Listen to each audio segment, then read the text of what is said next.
Hello साथियों, मैं शिवानी दाइमा आपके साथ डेली एक इम्पोर्टेंट टॉपिक को लेकर जुड़ती हूँ। याद रखना ऐसी एक इम्पोर्टेंट टॉपिक में, जैसा कि हमारा टॉपिक चल रहा था राजव्यवस्था एम लक्ष्मीकांत से आपका मूल अधिकार। तो मूल अधिकार याद रखना, मैंने आपको जैसा कि आपको बताया था कि मूल अधिकार चाहते तो एक या दो क्लास में कंप्लीट कर सकते थे, लेकिन मूल अधिकार सबसे बड़ा चैप्टर है राजव्यवस्था के अंदर और बहुत ही इंपॉर्टेंट चैप्टर है। इससे आपके क्वेश्चन बनते हैं और आपका दैनिक जीवन में बहुत इंपॉर्टेंट होता है। तो बहुत धीरे से समझने के लिए मैंने याद रखना आपको छोटी क्लास के अंदर टॉपिक क्लियर करवा रही हूँ, क्योंकि जिससे आपको समझ में आता रहे और याद रखना याद करने में भी आपको गलती है ना हो। तो याद रखना, जैसे कि आपको बताने वाली थी मूल अधिकार के बारे में चर्चा कर रहे थे।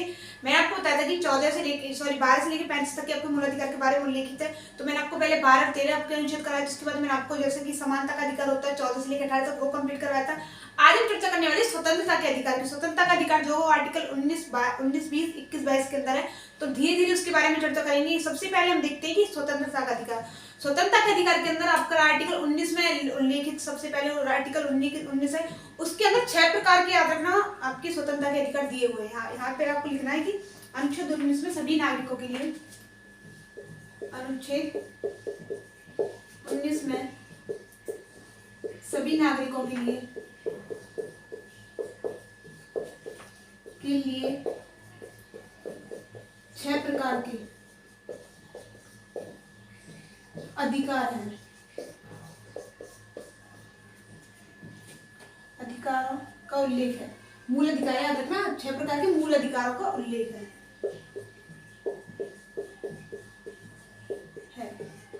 इन 6 अधिकारों पर सबसे इंपोर्टेंट आपको लिखना है, इन 6 अधिकारों पर उच्चतम न्यायालय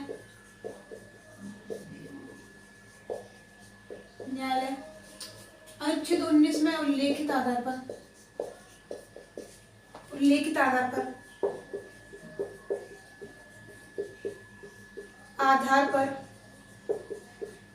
प्रतिबंध भी लगा सकता है। तो याद रखना, मैं आपको थोड़ा बोलती रहूं, जो इंपोर्टेंट रहे वो आप लिखते चलना नोट्स के तौर पे। तो सबसे पहले आपको बता दूं कि 6 प्रकार के मूल अधिकार दिए हुए हैं आर्टिकल 19 के अंदर। याद रखना, आपका आर्टिकल 19 के अंदर सब लोग दिए हुए। तो सबसे पहला जो अधिकार हो जाता है वो हो जाता है वाक एवं अभिव्यक्ति की स्वतंत्रता। तो वाक एवं अभिव्यक्ति की स्वतंत्रता के बारे में चर्चा करने वाले। याद रखना, आपको यहाँ पे आपको लिखना है, फर्स्ट नंबर पे डालना है वाक एवं, वही 6 अधिकार में से वाक एवं अभिव्यक्ति की स्वतंत्रता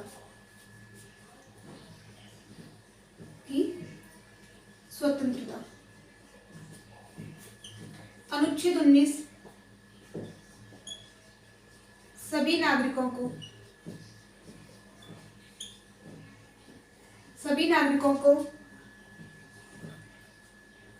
वाक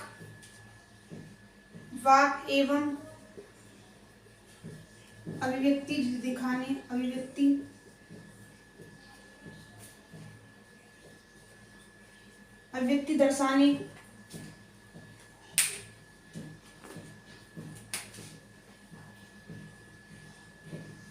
अभिव्यक्ति दर्शाने मत देने,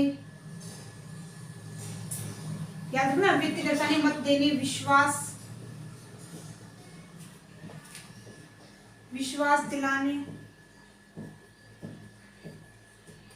जैसे अधिकार उपलब्ध करवाता है।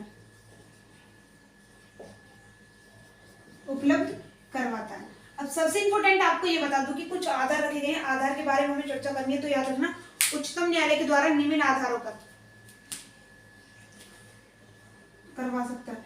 उच्चतम न्यायालय ने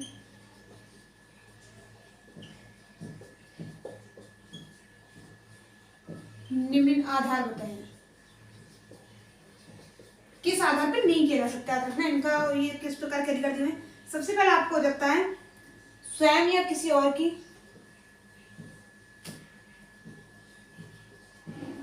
अपने एवं किसी अन्य के विचारों को प्रसारित करना,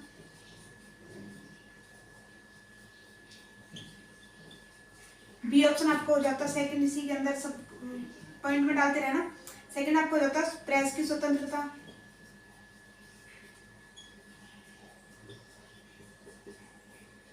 नेक्स्ट आपको लिखना है थर्ड पॉइंट के अंदर, सरकार का इलेक्ट्रॉनिक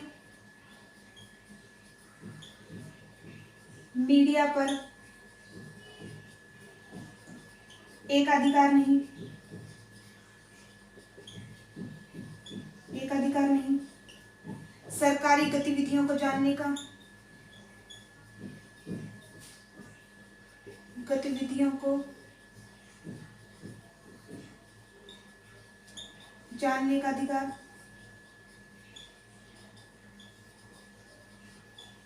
नेक्स्ट आपको हो जाता है फिफ्थ पॉइंट के अंदर आपको डालना है कि शांति का अधिकार,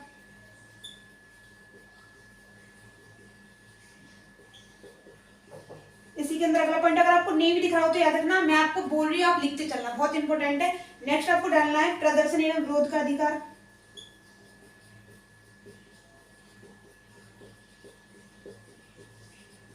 विरोध का अधिकार।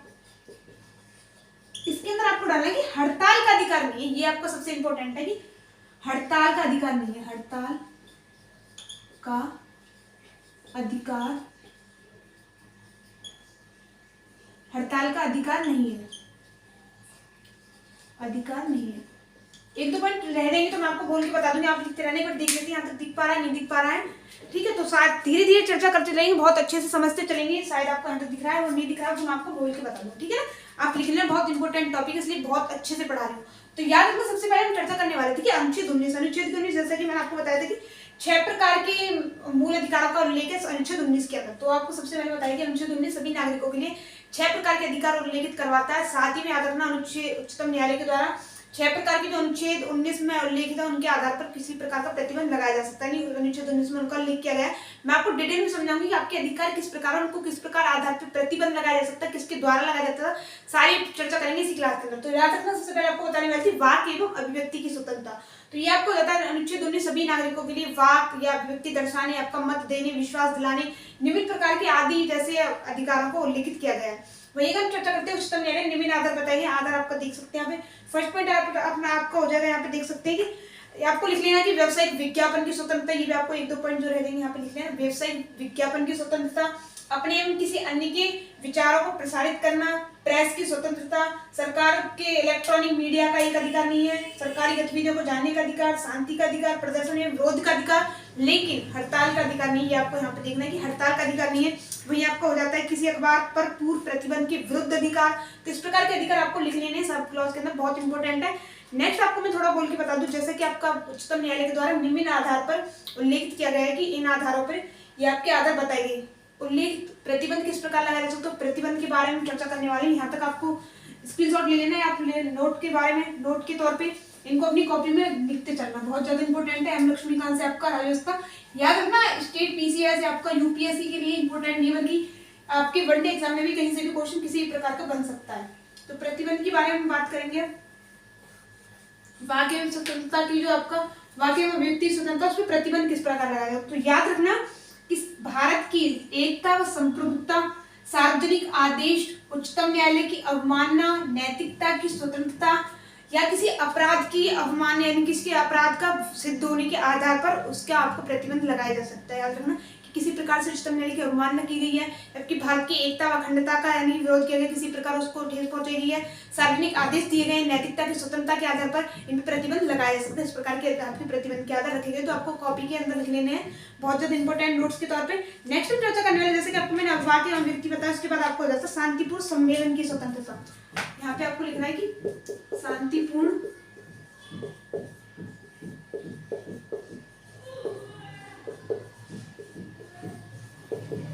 सम्मेलन की स्वतंत्रता, इसके बारे में चर्चा करेंगे। शांतिपूर्ण सम्मेलन की स्वतंत्रता किस प्रकार है, तो याद रखना भारत में सभी नागरिकों के लिए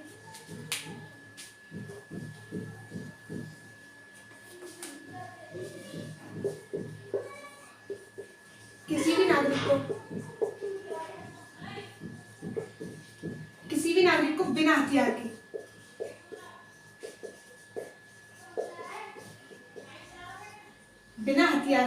याद रखना कि किसी भी आपका नागरिक है, चाहे आपका याद रखना भारत का कोई भी नागरिक हो, उसको बिना हथियार के, किसी भी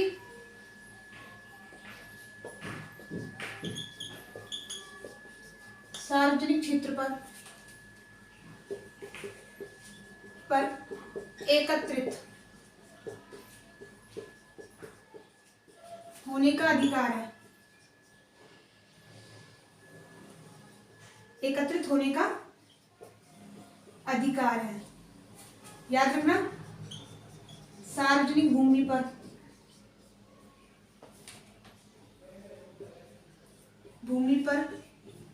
बिना हथियार के एकत्रित होना है। बिना हथियार के एकत्रित होना।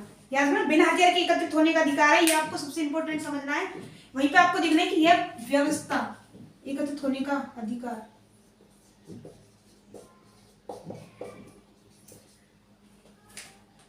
यह व्यवस्था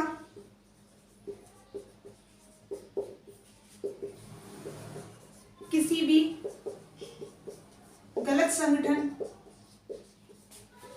या दंगे भड़काने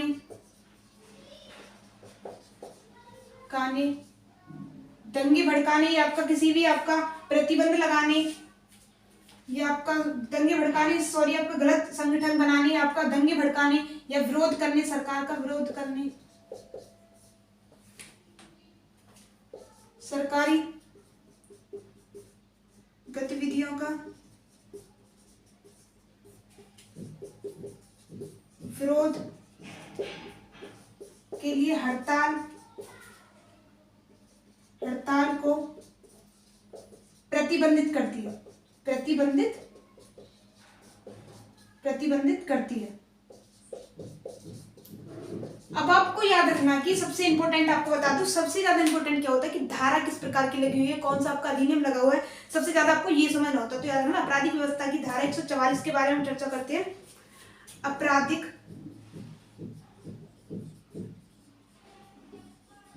व्यवस्था की धारा 144, याद रखना 1973, ये आपको ब्रैकेट के अंदर सबसे इंपॉर्टेंट है। धारा 144 के तहत कहा गया था 1973 में। 144 के तहत उच्चतम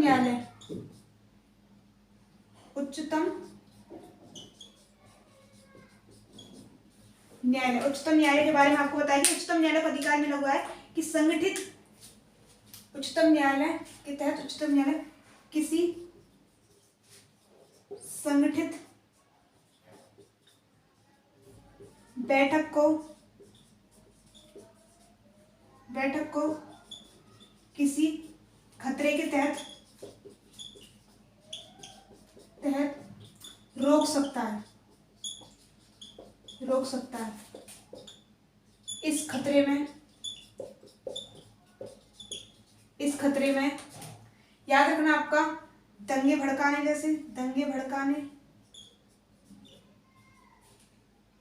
स्वास्थ्य संबंधी,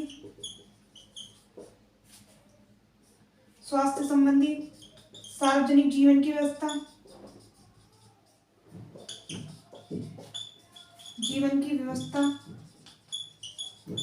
आदि। याद रखना, बहुत बार एक बार आपको लिख के बता देती हूँ। पूरा आपका जो जाता है शांतिपूर्ण सम्मेलन किस प्रकार है, उसके बाद आपको पूरा उल्लेख करके बता दूंगी, बहुत अच्छे से समझा दूंगा। अगर आपको नहीं भी दिखवा रहा हो तो कॉपी के अंदर लिख लेना, जैसे कि मैं आपको बोलते चल रही हूँ। वहीं आपको लिखना है कि भारतीय दंड संहिता के बारे में उल्लेखित करते हैं। भारतीय दंड संहिता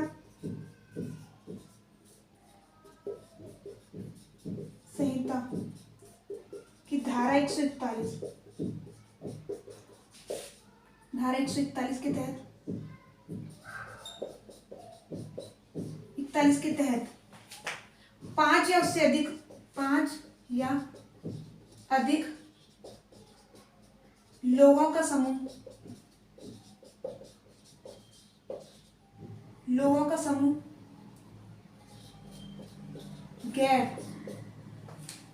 गैर कानूनी हो सकता है, गैर कानूनी बोल सकते हैं,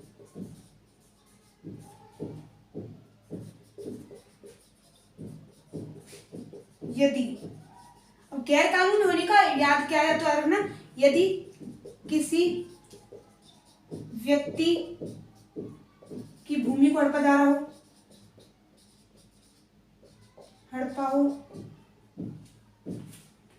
और सरकार के विरुद्ध अवरोध चल रहा हो। एक दो पॉइंट आपको लिख के बोल के बता दूंगी, आप लिख लेना, ठीक है ना। तो एक बार आपको देख लेते कि यहाँ तक दिख पा रहा है नहीं दिख पा रहा है, क्योंकि आपका बहुत अच्छे से समझाऊंगी उसके बाद। तो याद रखना, जैसा कि मैं आपको बताने वाली थी, शांतिपूर्ण सम्मेलन की स्वतंत्रता किस प्रकार है। तो किसी भी नागरिक को बिना हथियार के किसी भी सार्वजनिक क्षेत्र पर एकत्रित होने का अधिकार है। सार्वजनिक भूमि पर बिना हथियार, याद रखना, बिना हथियार के एकत्रित। सबसे इंपॉर्टेंट ये है कि लोग एकत्रित तो हो सकते हैं, लेकिन वहां पे ऐसे दंगे भड़काने जैसा भाव प्रकट ना होता है, यानी कि हथियार वगैरह के साथ नहीं हो सकते, इस प्रकार का प्रतिबंधित किया गया है। वहीं पर आप देख सकते हो कि यह व्यवस्था किसी गलत संगठन या दंगे भड़काने, सरकारी गतिविधियों का विरोध के लिए हड़ताल को प्रतिबंधित करती है, बिल्कुल जो आपकी व्यवस्था, ठीक है ना। वही आपको समझना है कि आपराधिक व्यवस्था की धारा 144 के बारे में बात करते हैं 1973 के अंदर।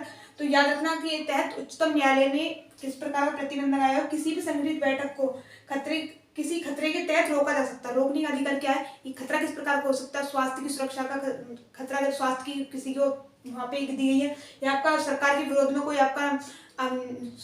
सरकार के विरोध में कोई गतिविधि बनाई जा रही हो, या आपको किसी प्रकार का सार्वजनिक हित को किसी प्रकार से ठेस पहुंचाई जा सकती हो, तो इस प्रकार के खतरे होते हैं। तो याद रखना, उच्चतम न्यायालय को व्यवस्था दी गई धारा 144 के तहत कि वो इसको रोक सकती है, इन संगठित बैठक को। वहीं आपको देखना है कि भारतीय दंड संहिता, इंडियन पीनल कोड की धारा 141 के तहत राज्य 5 या अधिक लोगों को संगठित को गैर कानूनी ठहरा सकते हैं। गैर कानूनी ठहराने का अधिकार आदेश क्या है, तो याद रखना, गैर कानूनी तब ठहरा सकते हैं किसी व्यक्ति के द्वारा गैर कानूनी रूप से किसी व्यक्ति की भूमि पे कब्जा किया जा रहा हो 5 लोगों के संगठन के द्वारा, या फिर सरकार की किसी गतिविधि के विरोध में कोई आपका गतिविधि बनाई जा रही हो, कि सरकार का विरोध किया जा रहा हो। और वहीं आप देख सकते हो कि किसी प्रकार का किसी भी कानून की प्रक्रिया को विरोध में खड़ा हुआ जा रहा हो, तो इस प्रकार की आपके के अंदर सम्मिलित हो सकते हैं, ठीक है ना। तो नेक्स्ट हम चर्चा करने वाले हैं, शायद आपको यहाँ तक समझ में आ गया होगा। धारा आपको सबसे इंपॉर्टेंट याद रखनी, स्क्रीनशॉट ले लेना, आपकी कॉपी के अंदर बस पॉइंट टू पॉइंट डाले रखना कि किस धारा के द्वारा किस प्रकार का अधिकार दिया हुआ है। अगले हम बात करते हैं, इसके बाद आपको हो जाता है संघ एवं संगम का अधिकार।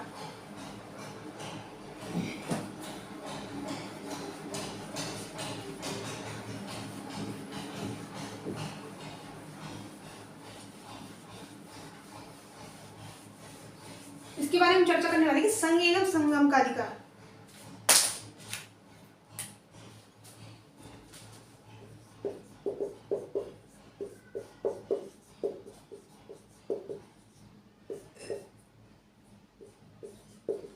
बनाने का अधिकार,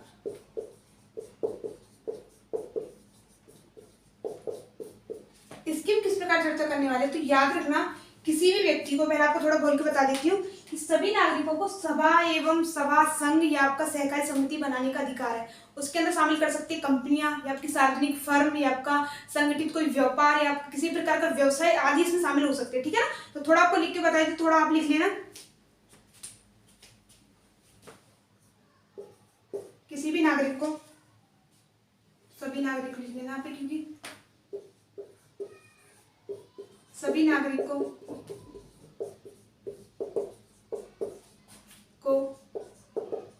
संघ एवं संगठन व सहकारी समिति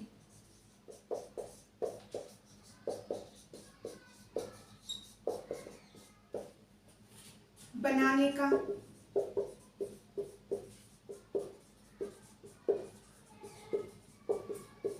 का अधिकार है। जैसे कंपनी गठित करना,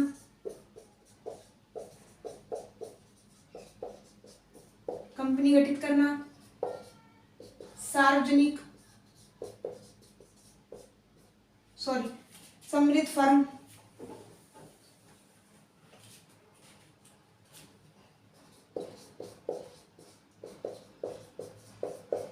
यानी कि कुछ लोगों के द्वारा मिला के फर्म बनाई हुई फर्म, ठीक है ना। सम्मिलित फर्म, कंपनी गठित करना, या आपका संघ बनाना,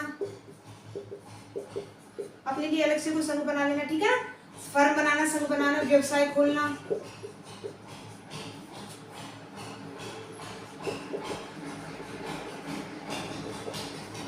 व्यवसाय में भागीदारी, या आपका व्यापार करना आदि सम्मिलित है।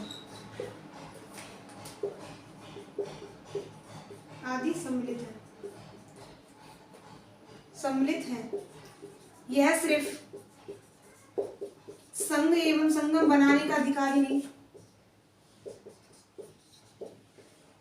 बनाने का अधिकार नहीं, अधिकार ही नहीं, बल्कि उन्हें नियमित रूप से चलाने का भी अधिकार देती है, बल्कि उन्हें नियमित रूप से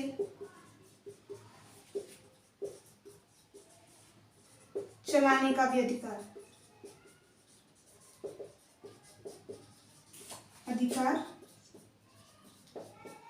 देती है। याद रखना, इन पर भी सरकार के द्वारा युक्ति युक्त प्रतिबंध लगाए जा सकते हैं, युक्ति युक्त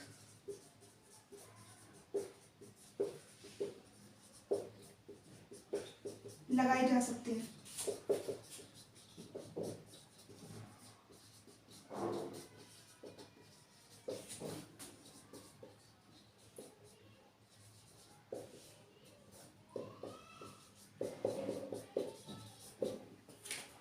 भारत की एकता व संप्रभुता,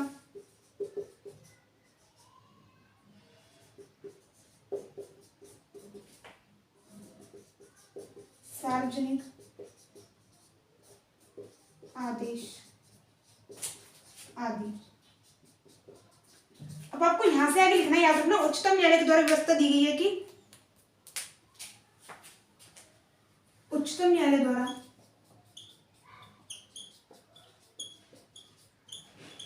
व्यवस्था दी गई है, द्वारा व्यवस्था दी गई है कि मोल भाव करने,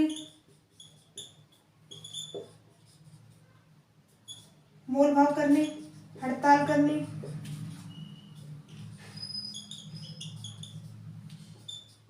जैसे अधिकार संगठन, श्रम संगठनों को नहीं है, सॉरी श्रम संगठन लिखना, श्रम संगठनों को नहीं है,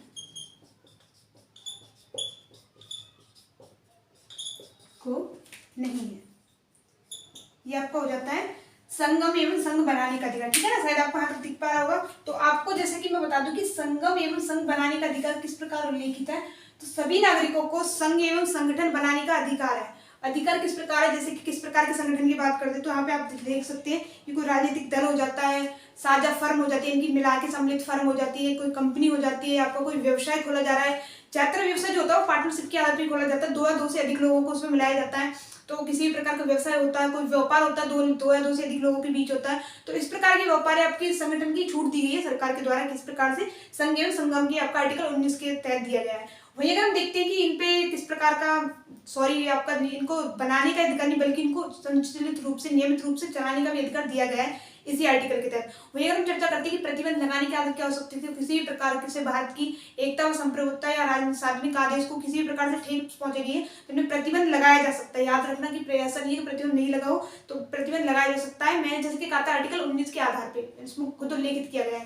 वही अगर हम चर्चा करते हैं कि उच्चतम न्यायालय के द्वारा ऐसी व्यवस्था दी गई कि श्रम संगठनों को हड़ताल करने, मोलभाव करने जैसे अधिकारों को कोई उल्लेखित नहीं किया गया। ठीक है ना, तो आपको सही समझ में आ गया होगा, बहुत अच्छे से समझाने की कोशिश की है। आप यहाँ तक स्क्रीनशॉट लेना, उसके बाद आगे चर्चा करने वाले हैं। तो आगे जो आपका पॉइंट होता है इसके अंदर वो हो जाएगा आपका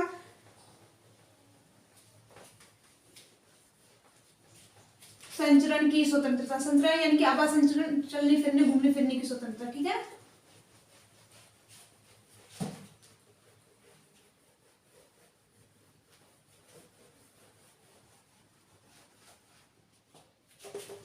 आवास संचरण की स्वतंत्रता आगे चर्चा करने वाले हैं, बहुत अच्छे से समझते चलेंगे, बहुत धीरे धीरे। आपात संचरण की स्वतंत्रता,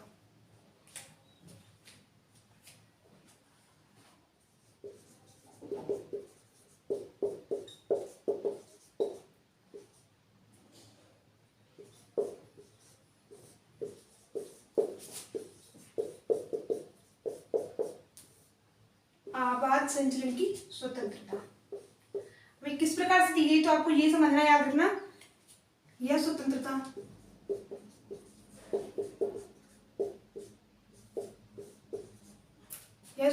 किसी भी नागरिक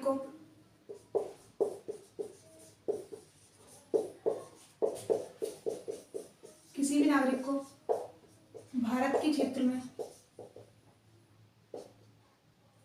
भारत के एक राज्य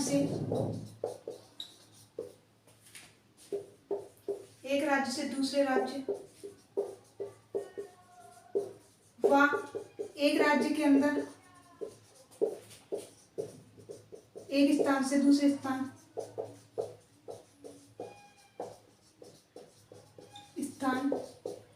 पर संचरण का अधिकार देती है।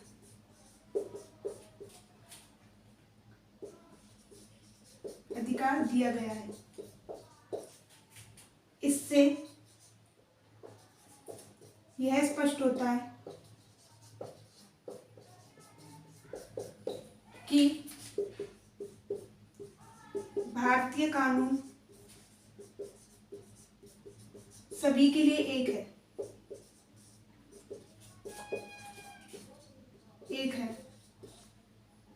यह भारत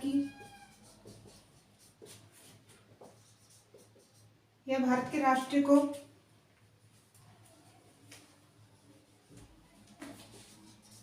राष्ट्रीयता पर बल देता है।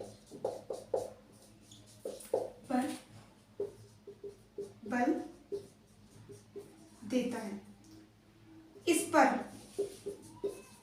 पर भी युक्त प्रतिबंध लगाया जा सकता है।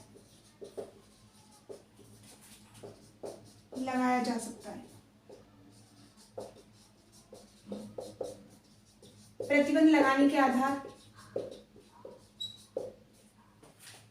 प्रतिबंध दो कारणों पर लगाया जा सकता है।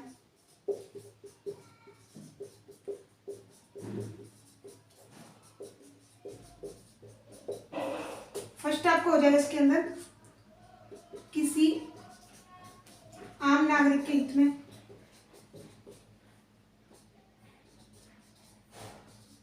के सुरक्षा हित के लिए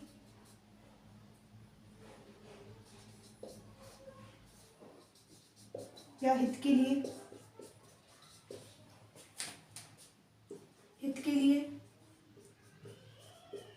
रखना, किसी आम नागरिक की सुरक्षा हित के लिए या जनजाति समूह, सबसे इंपॉर्टेंट हो जाता है अनुसूचित जनजाति,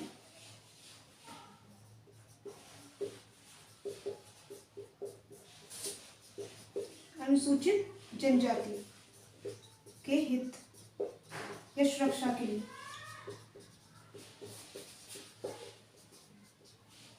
जनजाति क्षेत्रों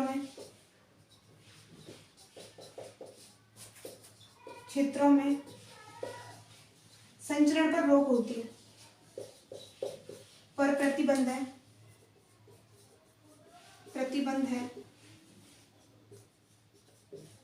क्योंकि संचरण पर प्रतिबंध क्योंकि जनजाति लोगों की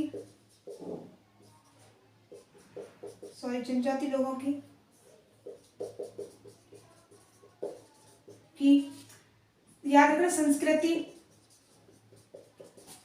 रीति रिवाज या भाषा की सुरक्षा हो सके।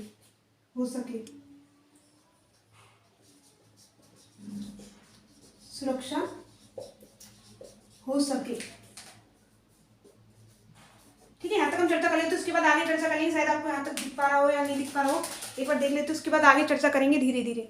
तो मैं आपको क्या बताने वाली थी, सबसे इंपॉर्टेंट आपका ये हो जाता है कि आवास संचरण की स्वतंत्रता किस प्रकार है। तो याद रखना, भारत के किसी भी नागरिक को किसी भी क्षेत्र में, याद रखना, किसी भी हिस्से में आपका जो भारत के अंदर कोई भी क्षेत्र है, भारत के राज्य से एक राज्य से दूसरे राज्य में, आपका राज्य के अंदर एक स्थान से दूसरे स्थान में संचरण यानी कि घूमने फिरने की स्वतंत्रता पूर्ण रूप से दी गई है।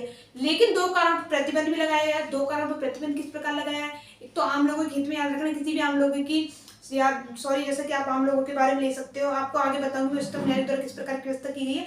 वहीं हम देखते हैं कि जनजाति समूह के क्षेत्र में, जनजाति जो समूह होते हैं वो क्षेत्र होता है, उसमें आम नागरिकों का जाना आना प्रतिबंधित होता है। प्रतिबंधित होने का कारण क्या है? क्योंकि जो जनजाति समूह होते हैं उनकी संस्कृति, रीति रिवाज और भाषा हमसे बहुत अलग होती है। उनकी संस्कृति रीति रिवाज को किसी प्रकार से ठेस ना पहुंचा जाए, तो वहां पे इसलिए आम लोगों का प्रतिबंधित किया जाता है। उनके सुरक्षा व हित की गारंटी के लिए आपको ये व्यवस्था की गई है।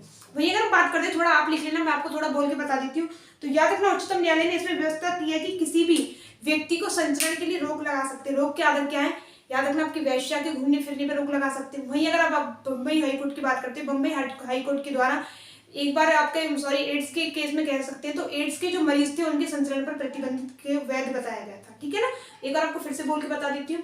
उच्चतम न्यायालय के द्वारा व्यवस्था की गई है कि सार्वजनिक क्षेत्र व सार्वजनिक नैतिकता व सार्वजनिक स्वास्थ्य के आधार पर वैश्या के घूमने फिरने संचरण पर रोक है। दूसरा, अगर वैश्या के क्षेत्र में दूसरा हम बात करते हैं, तो हाईकोर्ट, बम्बई हाईकोर्ट के बारे में बात करते हैं, तो बम्बई हाईकोर्ट के द्वारा एड्स के मरीजों के आने, घूमने फिरने, संचरण पर प्रतिबंध को वैध बताया जाता है। ठीक है ना? आपको 2 पॉइंट बहुत इंपॉर्टेंट तरीके से लिखने हैं। वही अगर हम अगली बात करते हैं, तो याद रखना, संचरण की स्वतंत्रता 2 भागों में बांटी गई है। संचरण की स्वतंत्रता 2 भागों में किस प्रकार है वो भी आपको लिखना। संचरण की स्वतंत्रता 2 भागों में है। एक तो आपका भाग हो जाती है भारत के क्षेत्र में घूमने फिरने, आपका संचरण करने की स्वतंत्रता, वो आपका आर्टिकल 19 के अंदर आता है। दूसरा आपको हो जाता है कि भाग किस प्रकार है स्वतंत्रता का, कि भारत के बाहर के घूमने फिरने या वहां से वापस आने की स्वतंत्रता, तो आर्टिकल 19 के 21 के अंदर आता है, ना कि आपके आर्टिकल 19 के अंदर। ठीक है? एक बार आपको फिर से बोल के बता देती हूँ, ये आपको बहुत अच्छे से लिखना है। जैसे कि मैंने आपको बताया था कि एक तो आपको हो जाता है उच्चतम न्यायालय के द्वारा रोकने, घूमने फिरने पर रोक लगाई गई है सार्वजनिक नैतिकता और स्वास्थ्य को बढ़ावा देने के लिए वैश्य के घूमने फिरने पर। दूसरा आपको हो जाता है बम्बई हाईकोर्ट के द्वारा एड्स के मरीजों के घूमने फिरने पर प्रतिबंधित वैध बताया गया था। नेक्स्ट आपको याद रखना कि 2 प्रकार स्वतंत्रता दी गई, 2 भागों में बांटा गया। किस प्रकार से? भारत के क्षेत्र में घूमने फिरने की स्वतंत्रता, वो तो आपका आर्टिकल 19 के अंदर आ जाती है। भारत के बाहर किसी विदेश में जाने या फिर वहां से वापस आने की जो स्वतंत्रता, वो आर्टिकल 21 के अंदर आती है। ठीक है? नहीं, आपको लिखना है। अगली हम बात करते हैं कि निवास की स्वतंत्रता। तो निवास की स्वतंत्रता किस प्रकार हो जाती है?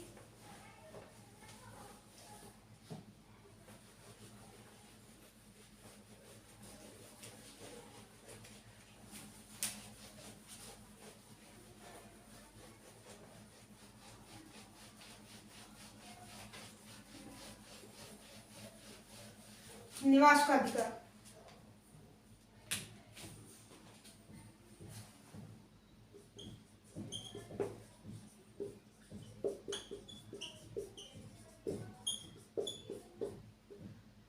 प्रत्येक नागरिक को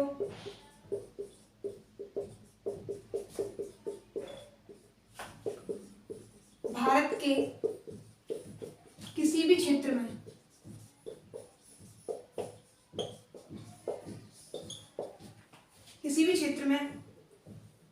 रहने का अधिकार है।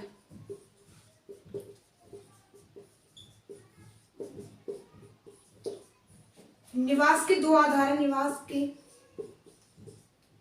2 आधार है। फर्स्ट आपको हो जाता है, याद रखना, किसी भी क्षेत्र पर रहना, देश के किसी भी हिस्से में रहना, यानी कि अस्थायी रूप से।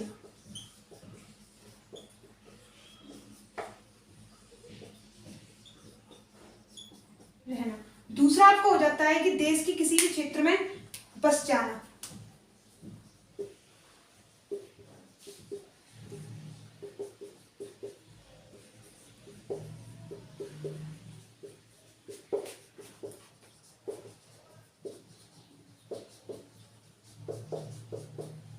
यानी कि स्थायी रूप से रहना,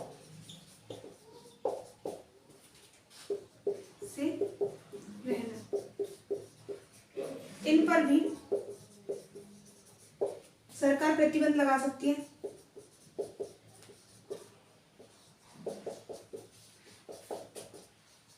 प्रतिबंध लगाया जा सकता है,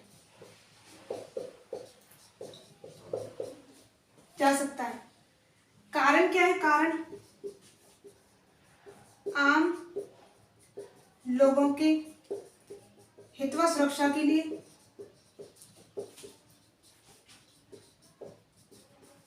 एवं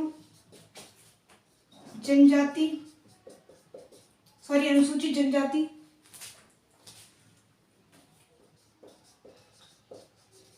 अनुसूचित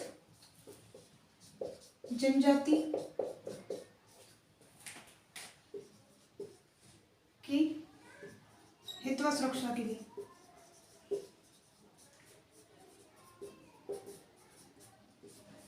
जनजाति क्षेत्रों में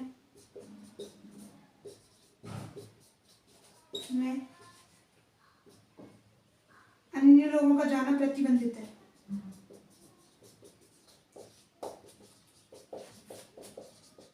प्रतिबंधित है, जैसा कि मैंने आपको पिछले केस में बताया था, है क्योंकि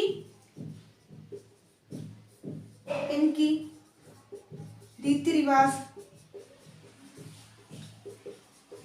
या संस्कृति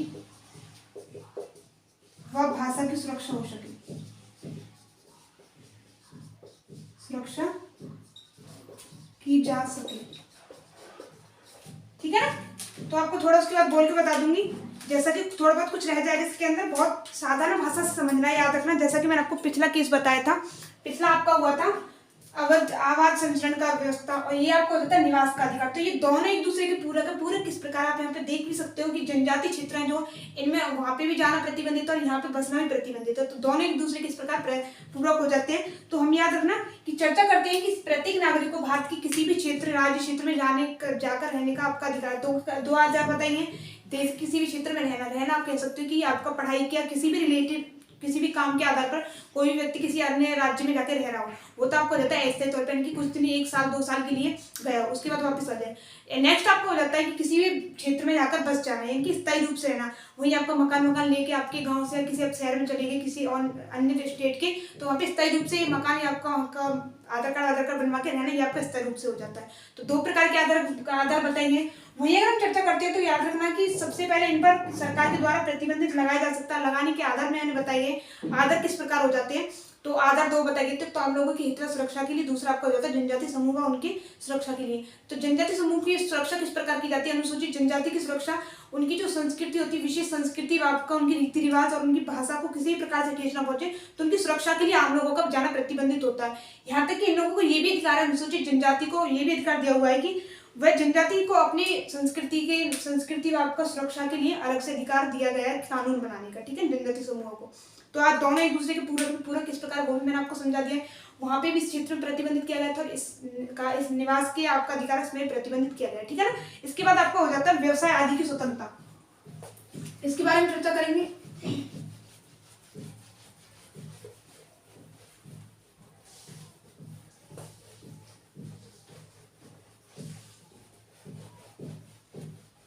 ये आपका आर्टिकल 19 चल रहा है, देखना बहुत ज्यादा इंपॉर्टेंट होता है आपका आर्टिकल 19।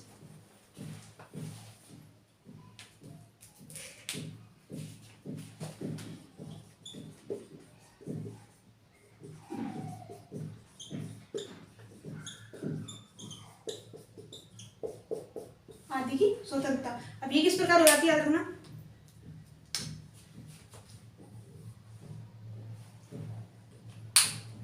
प्रत्येक नागरिक को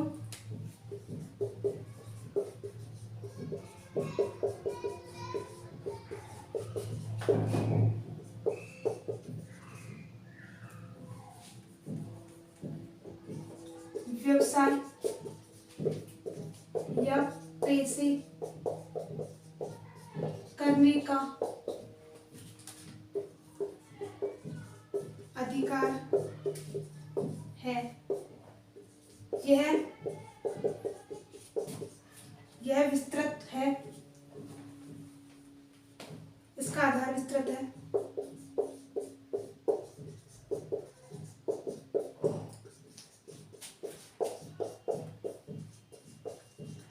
क्योंकि यह लोगों की आय से संबंधित है।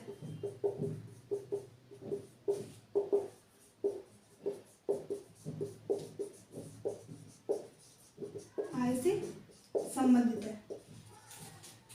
राज्य इन पर भी युक्तियुक्त प्रतिबंध लगा सकता है।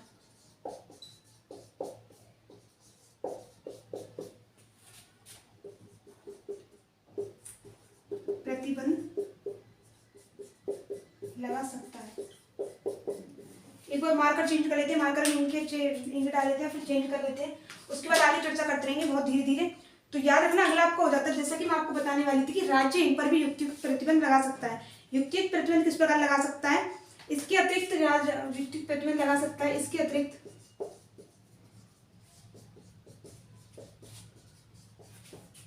राज्य को यह भी अधिकार है, अधिकार है कि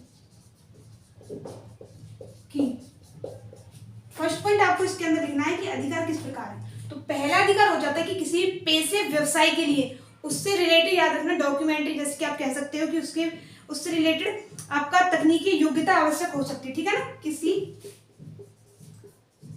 पैसे या व्यवसाय के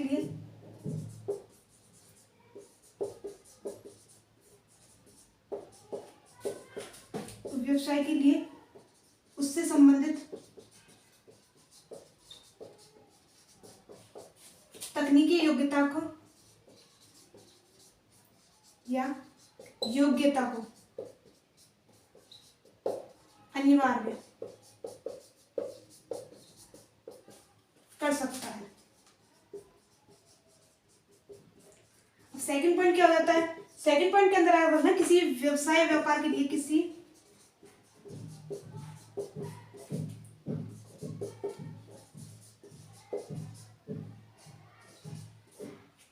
व्यापार या व्यवसाय के लिए पूर्ण या आंशिक रूप से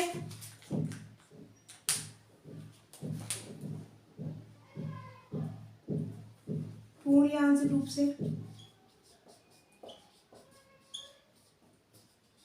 आंशिक रूप से ठीक है, पूर्ण या आंशिक रूप से प्रतिबंध से जारी रख सकता है, यानी कि अपना उस पर नियंत्रण रख सकता है, ठीक है, जारी रख सकता है।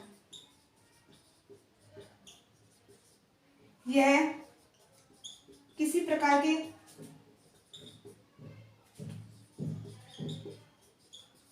अनैतिक कृत्य को शामिल नहीं करता,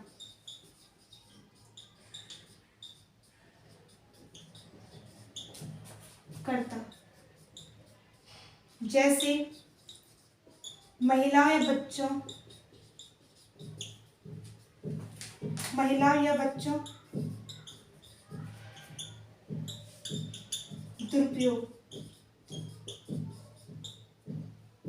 दुरुपयोग से संबंधित, ठीक है ना। यहाँ तो शायद आपको दिख रहा होगा, नहीं दिख रहा होगा तो आपको बोल के बता दूंगी। जैसा कि मैंने आपको कहा था कि व्यवसाय आदि की स्वतंत्रता किस प्रकार होती है कि भारत का कोई भी नागरिक है वो किसी भी व्यवसाय आपका पैसे करने की उसे छूट होती है, पूर्ण अधिकार प्राप्त होता है कि वो चाहे तो अलग से अपना किसी पैसे से व्यवसाय से संबंधित हो तो वो अलग से व्यवसाय पैसा खोल सकता है, उसको अधिकार मिला हुआ है। कि याद रखना आपको कि क्योंकि यह लोगों की आय से संबंधित है इसलिए उस पर अलग से विस्तृत किया गया है। वही अगर हम देखते हैं कि प्रतिबंध भी लगा सकता है, राज्य के द्वारा ये भी अधिकार मिला हुआ है कि वो पैसे व आपका व्यवसाय से संबंधित उसकी जारी योग्यता व तकनीकी को अनिवार्य कर सकता है। याद रखना कि आप किसी भी पैसे को खोलने वाले व्यवसाय किसी भी संबंधित खोलने वाले तो आपको जरूरी है कि उसकी योग्यता हो। जैसे कि आप अगर बात करते हैं मेडिकल स्टोर खोलने वाले अपना, तो याद रखना आपको मेडिकल स्टोर से संबंधित आपका योग्यता होनी चाहिए, आपके पास डिग्री होनी चाहिए, तो आपको इस प्रकार की अनिवार्यता करता है। अगर हम बात करते हैं सेकंड पॉइंट के अंदर, तो याद किसी व्यवसाय के लिए पूर्ण या आंशिक जारी कर सकता है। अब जारी किस प्रकार, यानी कि पूर्ण उसका राज्य का अपना अधिकार हो सकता है, वो उसकी जारी पूरी अपनी किसी प्रकार के लेन देन की अपनी वहाँ पे अपनी जानकारी प्राप्त कर सकता है, इस प्रकार से आप कह सकते हैं। नेक्स्ट अगर पॉइंट की बात करते हैं कि किसी भी प्रकार के अलग से जो आपके अनैतिक कृत्य उसको बढ़ावा नहीं देता। अनैतिक कृत्य के बारे में किस प्रकार कह सकते हैं कि महिलाएं बच्चों को दुरुपयोग किसी व्यवसाय के अंदर, यदि अगर ऐसा पाया जाता है किसी भी कारण से इस प्रकार की कोई भी अगर बात पाई जाती है तो उसके लिए याद रखना वो लाइसेंस को अनिवार्यता प्रदान कर देता है कि लाइसेंस होना चाहिए इस प्रकार का कि अगर कोई भी आपका व्यवसाय है उसके लिए लाइसेंस होना चाहिए, ऐसा गलत कोई कृत्य नहीं होना चाहिए, ठीक है ना। तो इस प्रकार का आपको समझ में आ गया होगा। उसके बाद हम चर्चा करने वाले हैं, आपका हो जाता है अपराध के लिए दोष सिद्ध।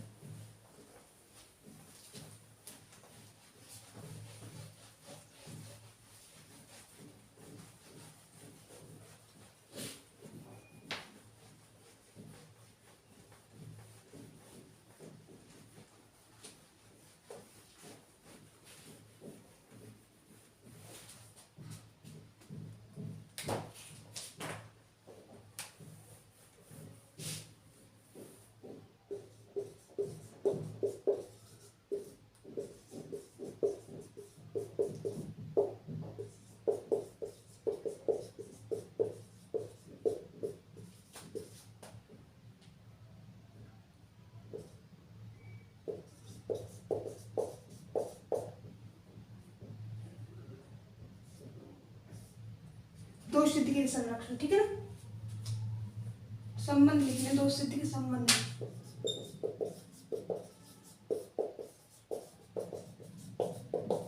आर्टिकल कौन सा रहता है, तो अनुच्छेद 20। याद रखना, जैसा कि मैं आपको बोल रही हूँ, हेडिंग सबसे ज्यादा इंपॉर्टेंट है, प्लीज एक एक हेडिंग को नोट करते रहना बाय कायदा। अनुच्छेद 20 किसी भी दोष करार व्यक्ति को बिना किसी, याद रखना गलत ढंग से, ठीक है, गलत ढंग लिख लेना,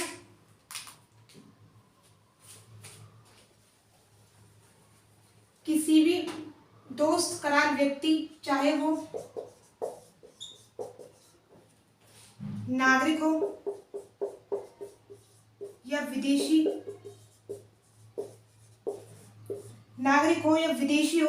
या आपका नागरिक, विदेशी या परिषद या किसी कंपनी का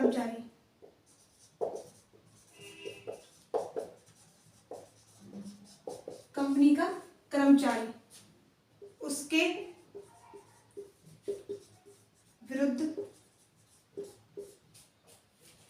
उसके विरुद्ध गलत ढंग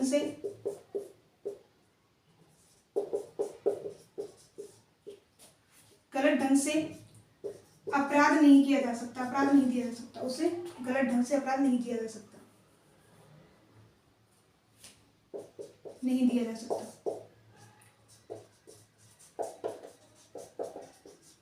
अब उसके कुछ आधार बताए गए। आधार के अंदर आपको सबसे फर्स्ट पॉइंट डालना, आधार सबसे ज्यादा इंपॉर्टेंट होता है कि आधार किस प्रकार के बताए गए, ठीक है ना।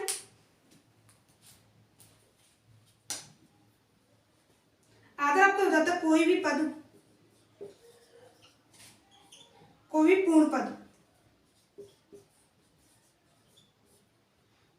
पद प्रभा कानून नहीं।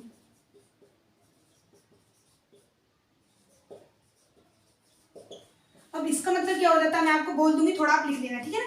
सेकंड पॉइंट आपको हो जाता है, पॉइंट आपको बता देती हूँ, बोल दूंगी, आप लिखते रहना, ठीक है। दोहरी क्षति नहीं। थर्ड पॉइंट इसी के अंदर हो जाता है, स्वअभिशंसन नहीं।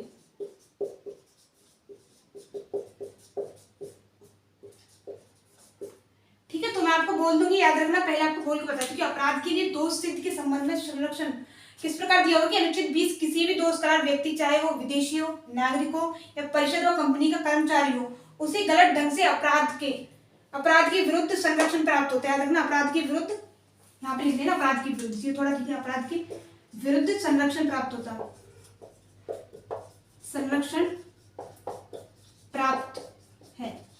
वही अगर बात करते हैं कि 3 आधार बताए गए, इस आपका जो मेन अधिकार है कि अपराध के लिए दोष सिद्ध संबंध में किस प्रकार संरक्षण दिया जाता है। पहला आधार हो जाता है कि कोई पूर्ण प्रभाव व्यक्ति कानून नहीं है। पूर्ण प्रभाव व्यक्ति कानून की किस प्रकार बात करते हैं, किसी व्यक्ति को अपराधी जब तक नहीं ठहराया जा सकता कि उसके खिलाफ कोई भी पूर्ण एविडेंस प्राप्त नहीं हुआ है, आपको कोई भी किसी भी प्रकार से पूर्ण रूप से वो अपराधी नहीं ठहरा गया है, तो सबसे पहले आपका पूर्ण आंशिक या आपका एविडेंस प्राप्त होना चाहिए, उसके बाद उसे अपराधी घोषित किया जाएगा। सेकंड पॉइंट आपको हो जाता है कि दोहरी क्षति नहीं। एक व्यक्ति को एक दोष के लिए एक ही बार आपका अपराधी किया जाएगा, यानी कि दंडित किया जाएगा, 2 बार दंडित नहीं किया जा सकता। प्लीज नोट लिख लेना। सेकंड पॉइंट आपको हो जाता है कि दोहरी क्षति नहीं, एक अपराध के लिए एक बार दंडित किया जाएगा, पुनः दंडित नहीं किया जा सकता, ये आपको इस प्रकार लिखना है। थर्ड पॉइंट आपको हो जाता है कि स्वअभिशंसन नहीं। स्वअभिशंसन क्या होता है कि कोई व्यक्ति आपका अभियुक्त या कोई भी आपका जो अपराधी है वो अपने खिलाफ किसी व्यक्ति को एविडेंस या गवाह के लिए प्रोत्साहित नहीं कर सकता, यानी कि बढ़ावा नहीं दे सकता, बाध्य नहीं कर सकता। कि जैसे कि कोई आपका व्यक्ति है वो आपका किसी भी दबाव से या किसी भी प्रकार का वो हुआ है, यानी कि किसी भी प्रकार से पीछे से दबावित किया गया है कि आपको अपने विरुद्ध दोष ठहराना है, तो दोष के लिए वो किसी व्यक्ति को पूर्ण आपका अपने खिलाफ किसी भी आप गवाह कह सकते हैं कि मौखिक रूप से, लिखित रूप से एविडेंस के लिए, अपने सबूत के लिए वाद्य नहीं कर सकता। इस प्रकार को लिखित किया गया अनुच्छेद 20 के अंदर। एक बार फिर से समझाते थे, थोड़ा कंफ्यूजन हो गया होगा। जैसे कि मैं आपको बताने वाली कि अनुच्छेद 20 जो है वो किसी भी आपका विदेशी नागरिक है, चाहे वो आपका दोष करार व्यक्ति विदेशी है, आपका बाहर का है, यानी कि विदेशी नागरिक या आपका कंपनी का या परिषद का कोई कर्मचारी है, उसको जब तक दोष ठहरे किसी भी गलत ढंग से प्रतिबंधित विरोध के संरक्षण प्राप्त होता है कि उसे गलत तरीके से अपराधित नहीं किया जा सकता, दंडित नहीं किया जा सकता। अगर ऐसा होगा तो उसके विरुद्ध संरक्षण प्राप्त है। 3 आधार बताए गए। 3 आधार कौन से हैं कि जैसे कि मैंने आपको बताया था कि पूर्ण आपको हो जाता है कि पूर्ण पद प्रवाह कानून नहीं। पूर्ण पद प्रवाह कानून क्या हो सकता है कि सबसे पहले उसे उसके दंडित होने से पहले ही अपराध पूर्ण अपराध होने से पहले ही, यानी कि अपराधी अभी तक घोषित नहीं किया गया पूर्ण रूप से, तो उससे पहले कोई दंडित नहीं किया जा सकता। इस प्रकार को लिख किया गया, पूर्ण एविडेंस प्राप्त हो उसके बाद दंडित किया जाएगा। सेकंड पॉइंट आपको हो जाता है कि दोहरी क्षति नहीं। दोहरी क्षति की ऐसे नहीं कि एक अपराध के लिए एक बार कानून आपका अपराध किया जाएगा, दंडित किया जाएगा, 2 बार दंडित नहीं किया जा सकता। थर्ड पॉइंट आपको हो जाता है कि स्वभिशंसन। स्वभिशंसन क्या होता है कि कोई भी अभियुक्त अपराधी है वो अपने विरुद्ध किसी व्यक्ति को वाद्य मौखिक या लिखित रूप से गवाही या सबूत देने के लिए वाद्य नहीं कर सकता। इस प्रकार का उल्लेख किया गया अनुच्छेद 20 के अंदर। तो मैंने आज आपको जो समझाया था स्वतंत्रता के अधिकार के अंदर अनुच्छेद 19 और 20 समझाए। अनुच्छेद 19 के अंदर 6 पॉइंट दिए होते हैं, वो 6 पॉइंट पूरे डिटेल में समझाए।